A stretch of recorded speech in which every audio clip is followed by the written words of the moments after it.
इदानीं समयः अस्ति कार्यक्रमस्य मुख्य वक्ता डॉक्टर लक्ष्मीनारायण पाण्डेय महोदयस्य उद्बोधनस्य। महोदयः पुरातन कार्यकर्ता अस्ति। महोदयः संस्कृत भाषाया कृते बहूनि कार्याणि कृतवान्। महोदयं निवेदयामि यद् अस्माकं मार्गदर्शनं कुर्यात्। नमो नमः।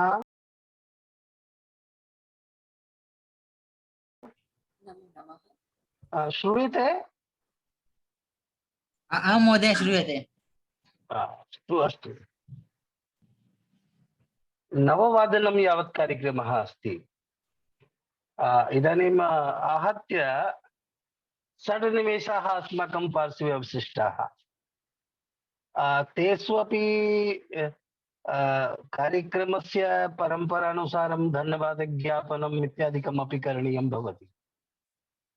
अहं चिन्तयामि 5 निमेषं यावत् किञ्चित् वदामि, न चेतन्? महोदय 10 निमेषे अपि स्वीकृतं शक्नोति। वयं 10:30 समापनं कुर्मः।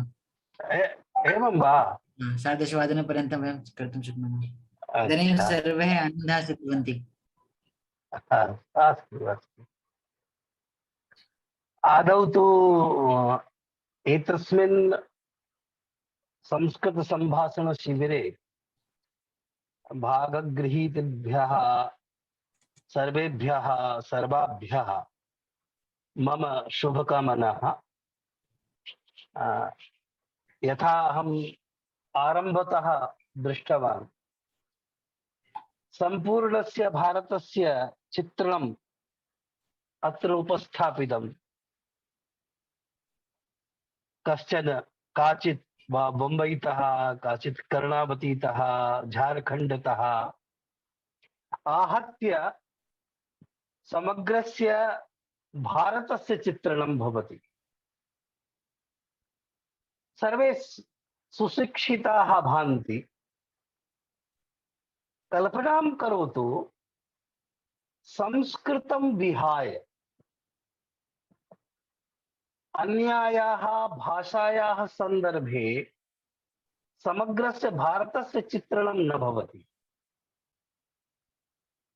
कारणं प्रत्येकम् अपि प्रान्तस्य भाषा प्रान्ते सीमिता भवति। तस्याः भाषायाः प्रभावः प्रान्तविशेषे दृश्यते, किन्तु संस्कृतस्य प्रभावः समग्रे भारते दृश्यते, सम्पूर्णे भारते। यथा श्लोकाः, यथा पद्यानि अत्र सर्वैः उक्तानि, तदेव पद्यम् एकः केरलेपि शुक्लां ब्रह्मविचारसार परमां गायति, महाराष्ट्रेपि तदेव, झारखण्डेपि तदेव। आहत्य तत् पद्यं समानरूपेण सर्वेषु प्रदेशेषु आदरेण श्रद्धया गीयते, स्मर्यते, पठ्यते, पाठ्यते। कारणं संस्कृतस्य कारणं। यतोहि संस्कृतं सर्वस्य राष्ट्रस्य प्रतिनिधिभूता प्राणभूता भाषा वर्तते। एतदर्थं सर्वत्र संस्कृतं विद्यते। सर्वत्र एकम् इतोपि चिन्त्यं भवति, प्रान्ते प्रान्तरस्तरीय या भाषा भवति तस्याः भाषायाः आग्रहः भवति, किन्तु यथा दक्षिणे वयं पश्यामः अन्यस्याः भाषायाः विरोधः दृश्यते, किन्तु संस्कृतस्य विरोधः कुत्रापि।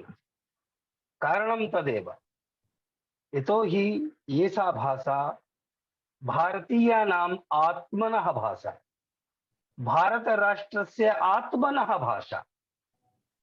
संस्कृतं यदि वयम् अन्यत्र स्थापयामः चेत् भारत शब्दस्य अर्थः अपि कुत्रापि न लभ्येत। अत्र कार्यक्रमे यावन्त्याः भगिन्यः आसन्, ये पुरुषाः अपि आसन्, तेषां नामानि संस्कृतनामानि। यदि तस्य नाम्नः इतिहासं वयं ज्ञातुमिच्छामः, संस्कृतं विहाय अन्यत् शरणं नास्ति। तर्हि वस्तुतः अस्माकं सर्वं स्वत्वं भारतीयानां संस्कृते निहितम् अस्ति। संस्कृतं विना अस्माकं परिचयः नास्ति, भारतस्य परिचयः नास्ति, अस्माकं पूर्वजानां साहित्यस्य परिचयः नास्ति, अस्माकं पूर्वजानां ज्ञानस्य विज्ञानस्य परिचयः नास्ति। एतत् सर्वं संस्कृते निबद्धम् इति कारणतः संस्कृत भाषा भारतस्य प्राणभूता भाषा वक्तुं शक्नुमः। वस्तुतः बहु अधिकं वक्तव्यं नास्ति, व्याख्यानस्य अवसरः नास्ति, व्याख्यानम् आवश्यकमपि नास्ति। आवश्यकं तन्नाम किमर्थं संस्कृतम्। वैज्ञानिकयुगः, आङ्ग्लं पठामः, विज्ञानं पठामः, तकनीकीं पठामः, एतद्द्वारा जीवनस्य जीविकायाः व्यवस्थां सम्पादयामः, एवं भवति। तद् आवश्यकं। जीवने जीविकापि आवश्यकी, साधनानि आवश्यकानि, धनागमः आवश्यकः। आहत्य जीवनस्य कृते बहु किमपि अभीष्टं भवति, किन्तु एकं तथ्यं ध्यातव्यं भवति। अन्याभिः सर्वाभिः भाषाभिः, अन्यैः सर्वैरपि विषयैः किं निर्मीयते?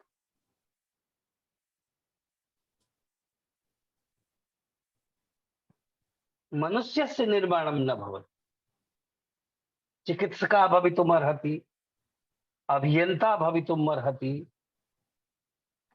अन्यः कोऽपि कर्मचारी भवितुम् अर्हति, अधिकारी भवितुम् अर्हति, किन्तु संस्कृतं केवलं तथा भूता भाषा या मनुष्यस्य निर्माणं करोति,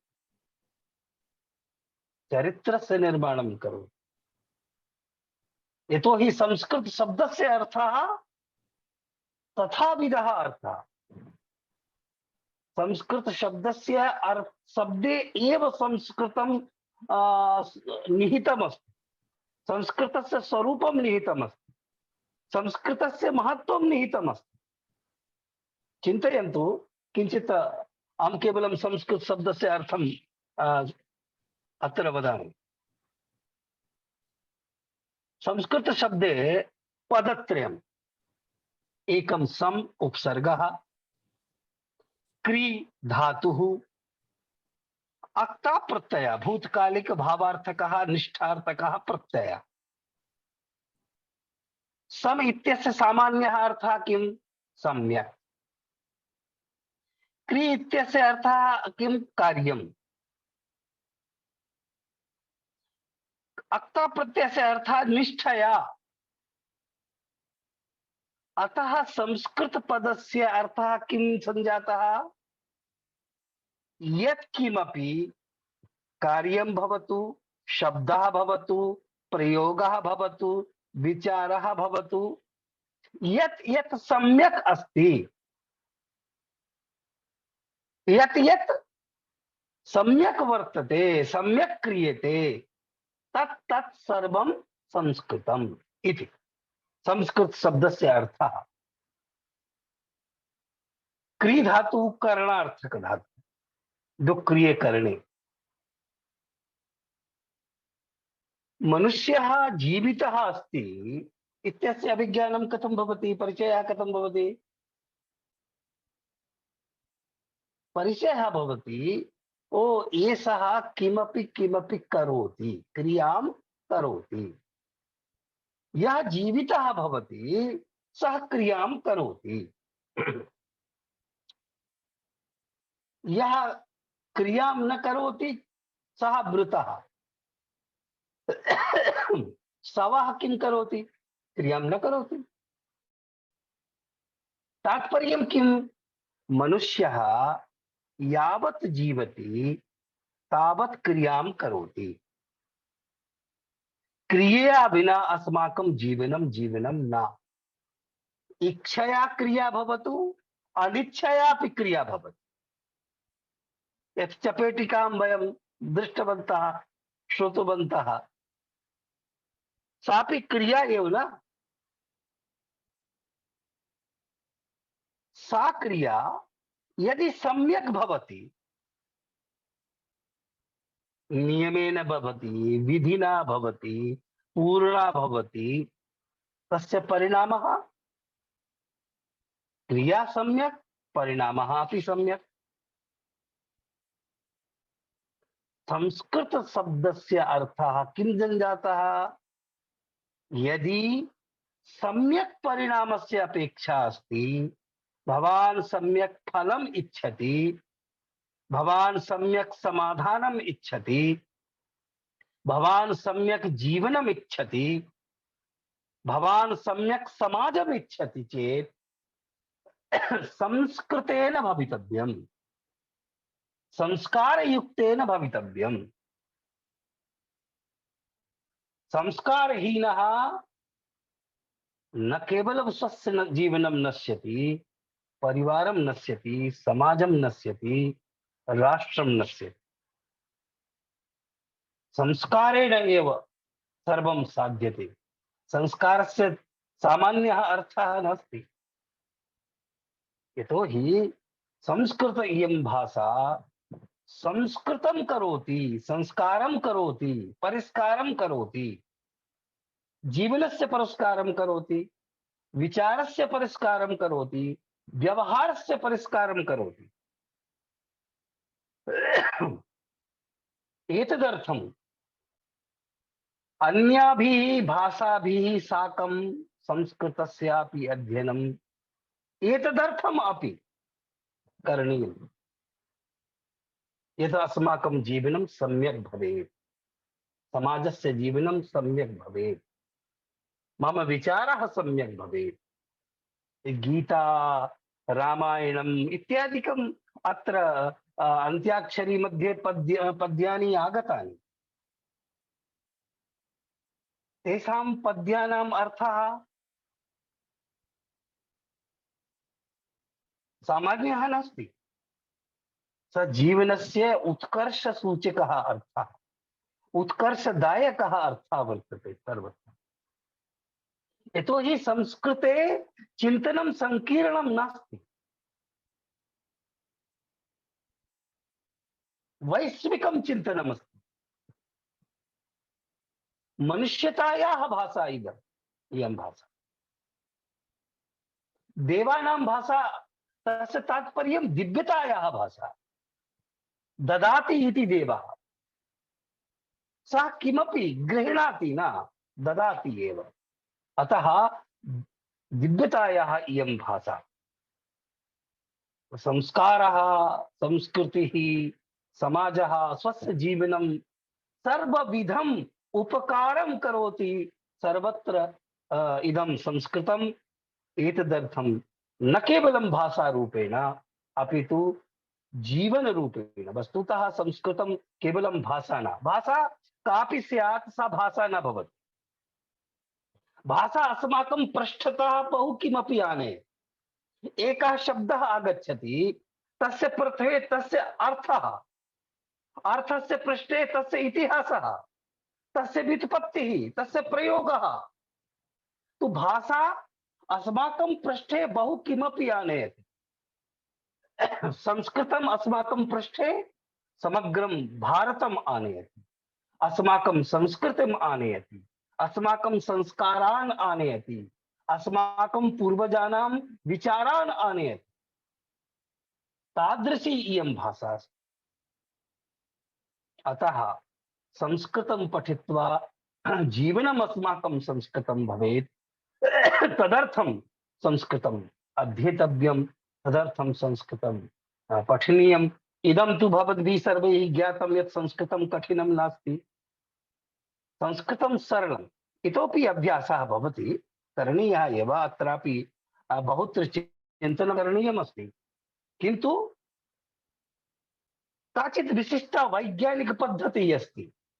तां पद्धतिं यदि वयं ज्ञास्यामः, संस्कृतभाषायाः समग्रं स्वरूपम् अस्माकं पुरतः आगच्छति। पठति यदि क्रिया ज्ञाता चेत लिखति, चलति, गायति, रुदति, हसति इत्यादीनां क्रियाणां प्रयोगः सरलः। रामः अकारान्तः एकः शब्दः ज्ञातः चेत् कृष्णः, सुधीरः, सुरेशः, रमेशः, महेशः सर्वे अपि अकारान्तः शब्दाः अस्माकं पुरतः आयान्ति। वर्षा आकारान्तः एकः शब्दः ज्ञातः चेत् गीता, राधा, माला, पाठशाला सर्वे शब्दाः अस्माकं पुरतः आयान्ति। एषा व्यवस्था संस्कृते। एकः शब्दः लक्षशः शब्दान् बोधयति, एका क्रिया शतशः क्रियारूपाणि बोधयति। अतः संस्कृतं नितान्तं वैज्ञानिकं, नितान्तं सरलम् और मधुरं तु अस्ति एव। संस्कृते तु तावत् माधुर्यम् अन्यत्र कुत्रापि नास्ति। अतः संस्कृतं केवलं भाषा न, संस्कृतम् अस्माकं भारतस्य प्राणभूतं स्वरूपं वर्तते इति कृत्वा अस्माभिः सर्वैः संस्कृतं पठनीयं, संस्कृतं ज्ञातव्यं, संस्कृतं पाठनीयम्। संस्कृते अस्माकं मूलम् अस्ति। अहम् एकं संस्मरणं श्रावयित्वा विरमामि।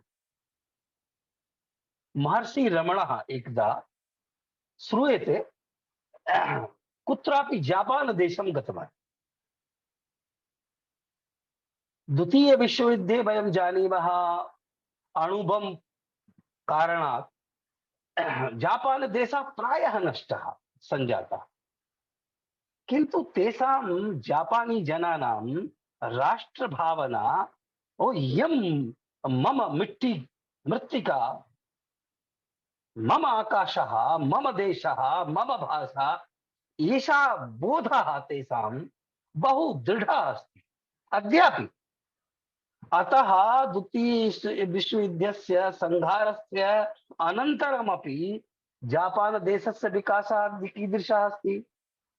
विश्वे सर्वाधिकः अर्थसम्पन्नः देशः वर्तते जापान देशः। तो तस्मिन् देशे एकं किमपि विशिष्टम् उद्यानं, महर्षि रमणः शिष्यैः साकं तम् उद्यानं द्रष्टुं गतवान्। उद्यानस्य विशेषता आसीत् प्रत्येकम् अपि वृक्षस्य अधः एका पट्टिका भवति। पट्टिकायां वृक्षस्य नाम, वृक्षस्य प्रयोगः, औषधि रूपं, कदा सा वृक्षः आरोपितः इत्यादि विवरणं तत्र वर्तते। सः वामतः एवं क्रमेण उद्यानं सम्पूर्णं दृष्टवान्।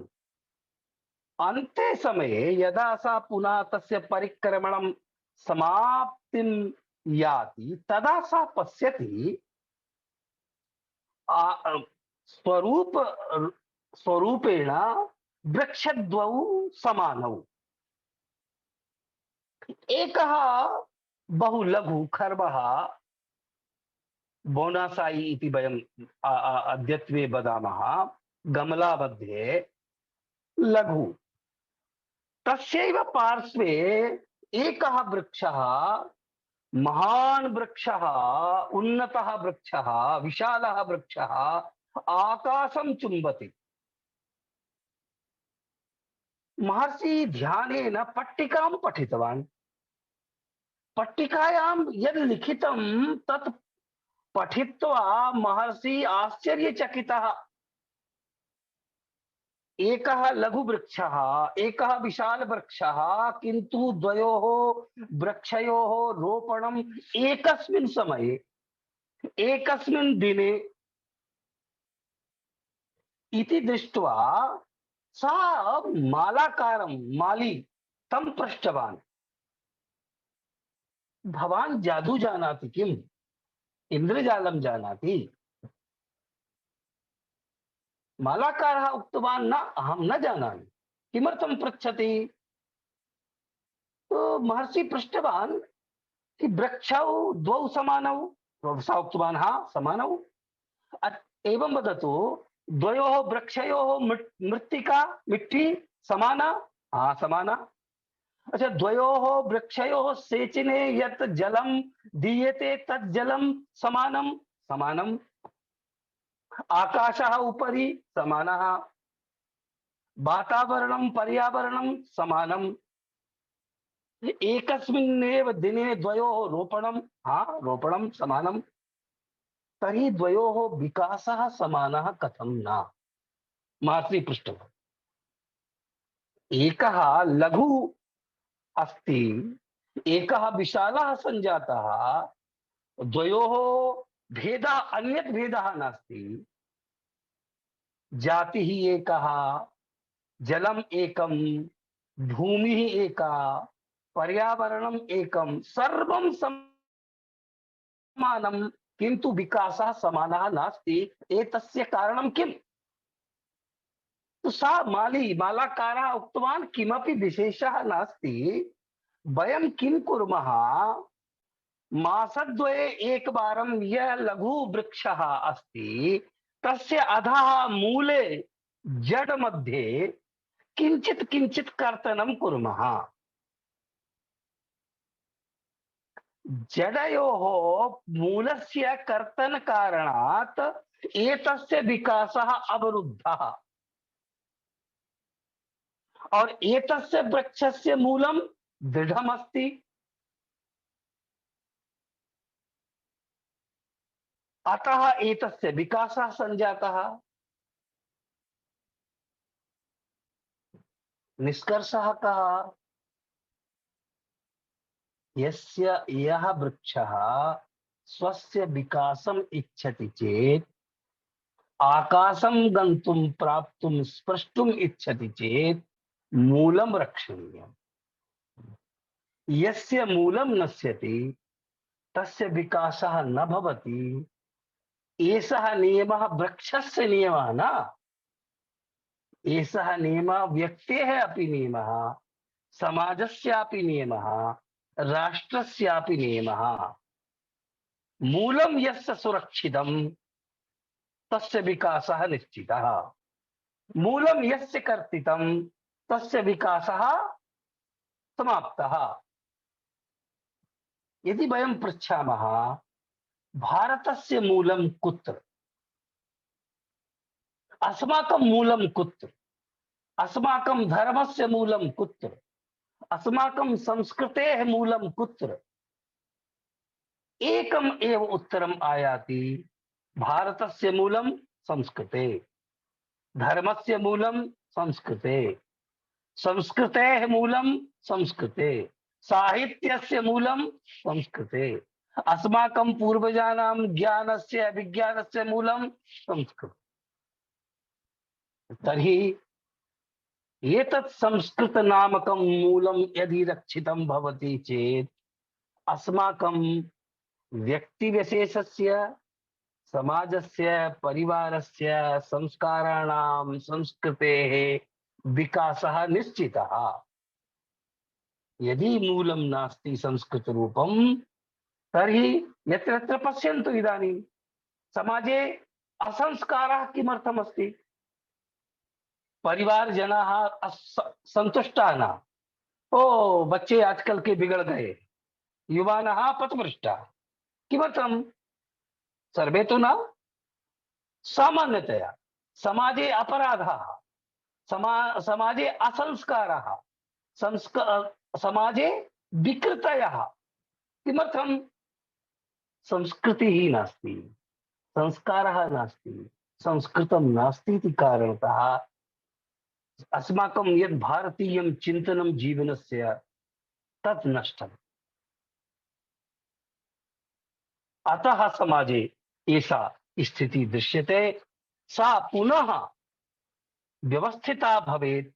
अस्माकं परिवारः, अस्माकं जीवनम्, अस्माकं समाजः, अस्माकं राष्ट्रं पुनः संस्कृतं भवेत्, संस्कृतिनिष्ठं भवेत्, संस्कृतिपरायणं भवेत्। एतदर्थं संस्कृतम् आवश्यकम्। अतः संस्कृतं केवलं सामान्या भाषा न, अपितु अस्माकं समेषां भारतीयानाम् आत्मनः भाषा, भारतानां भारतस्य च आत्मनः भाषा इति कृत्वा संस्कृतम् अस्माभिः सर्वैः पठनीयं। संस्कृतभारती कार्यं करोति एव, निःशुल्कं पाठयति एव। अतः अन्यैः विषयैः साकं संस्कृतम् अपि किञ्चित् संस्कारार्थं, संस्कृतिपालनाय अस्माभिः सर्वैः पठनीयम्। भवन्तः सर्वेपि संस्कृतं पठन्तु, संस्कृताः भवन्तु, संस्कारयुक्ताः भवन्तु, संस्कृतिपरायणाः भवन्तु। यतोहि समाजे एतस्य बहु आवश्यकता अस्ति। अस्माकमपि दायित्वम्। अयं मम समाजः, मम परिवारः, मम देशः।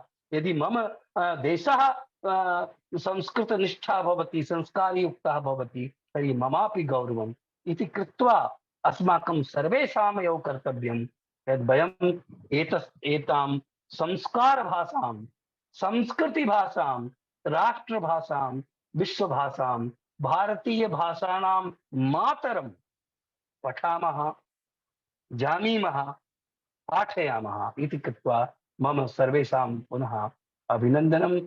सर्वेभ्यः मम शिवाशयाः। धन्यवादः। नमो नमः।